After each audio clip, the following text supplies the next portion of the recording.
Welcome. In front of me is a TECNO Spark 20 Pro, and today I will show you how you can hard reset this device through settings.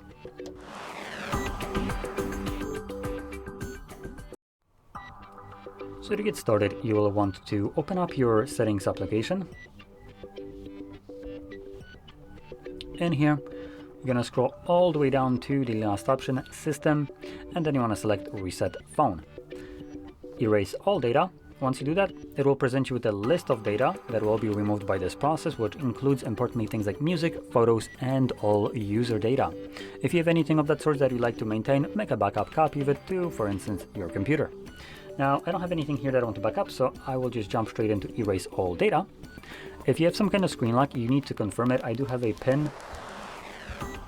And from there you can select erase all data a second time, and this will begin factory resetting your device. This process will take approximately a couple minutes, 2-3 minutes or so to finish up, and once it's completed, we will be presented with Android setup screen. So I'll be back once that is visible for me.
And as you can see, the process is now finished, and you can set up your device however you like. So if you found this very helpful, don't forget to hit like, subscribe, and thanks for watching.